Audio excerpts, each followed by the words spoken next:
வணக்கம். வாங்க சமைக்கலாம். இன்றைக்கி என்ன நம்ம சமைக்க போகிறோம் அப்படின்னா, ரொம்ப சுவையாக, சூப்பராக, ரொம்ப காரமாக, நல்ல மசாலா வாசனையோட பார்க்கும்போதே ரொம்ப டேஸ்ட்டாகவும் இருக்கும். அந்த வாசனையும் அவ்வளோ அற்புதமாக இருக்கும். குழந்தைகளுக்கு முக்கியமாக ரொம்ப பிடிக்கும். இது பெரியவர்கள் முதல் சிறியவர்கள் வரை சாப்பிடக்கூடிய நார் சத்து நிறைந்த பீன்ஸ் பொரியல் தான். இது என்ன பீன்ஸ் பொரியலுக்கு இவ்வளவா அப்படின்னா, நீங்கள் இந்த மாதிரி செஞ்சு பாருங்கள் ஒரு முறை.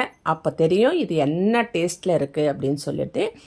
அது செய்யறதுக்கு முதல்ல ஒரு மிக்ஸி ஜார் எடுத்துக்கோங்க. நான் துருவிய தேங்காய் துருவல் ஒரு கப்பு போட்டிருக்கேன்.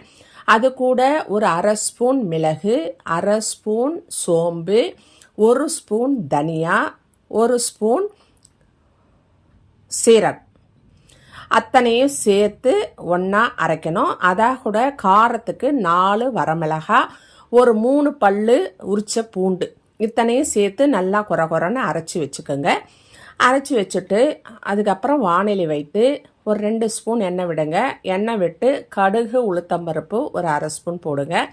போட்டுட்டு அரை ஸ்பூன் சோம்பு, கருவேப்பிலை, அதாக கூட பச்சை கருவேப்பிலை ஒரு கொத்து போட்டு அதையும் நல்லா வதக்கி வெங்காயம் நல்லா செவக்கணும். அந்த நேரத்தில் திரும்பவும் காரத்துக்கு 2 வரமிளகா போடுங்க. நம்ம ஏற்கனவே தேங்காயில் வரமிளகா, மிளகு எல்லாமே காரத்துக்கு போட்டு அரைச்சிக்கிறோம். அதுக்கேற்ற மாதிரி நீங்கள் காரத்துக்கு மிளகா போட்டுக்கோங்க. போட்டு அது வதங்கின உடனே நல்லா கழுவி சுத்தப்படுத்தி கட் பண்ண பீன்ஸு, இது ஒரு 1/4 கிலோ இருக்கும். இதை கொட்டி அதாக கூட நல்லா ஒரு நிமிஷம் கிளறுங்க.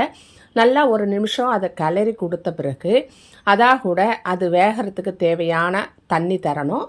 இது மேலே நான் போடுறது பாசிப்பருப்புன்னு சொல்லுவோம் இல்லையா, அது நான் ஊற வச்சது. அது நல்லா ஒரு 2 கைப்பிடி அளவு ஊற வச்சு இந்த பீன்ஸாகவே நான் கொட்டி அதையும் ஒரு நிமிஷம் கிளறிட்டு, இந்த பீன்ஸு இந்த பருப்பு 2 வேகிறதுக்கு தேவையான ஒரு அரை கிளாஸ், நான் 1/4 கிலோ காய்க்கு ஒரு அரை கிளாஸ் தண்ணி விடுறேன். நீங்கள் காய்க்கு ஏற்ற மாதிரி விட்டுக்கோங்க. அரை கிளாஸ் தண்ணி விட்டு தேவையான அளவு உப்பு, நான் ஒரு அரை ஸ்பூன் உப்பு போடுறேன்.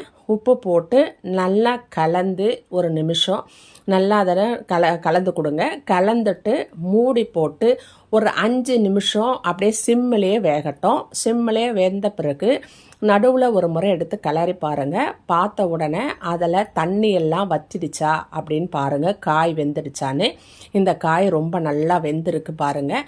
இதுக்கப்புறம் நம்ம அரைச்ச மசாலாவை போடணும். நம்ம அரைச்ச அந்த தேங்காய் மசாலாவை கொட்டி அதை நல்லா கிளறி கொடுங்க. அதாக கூட கருவேப்பிலை, கொத்தமல்லி தூவி இதை நல்லா கிளறி இறக்கணும்.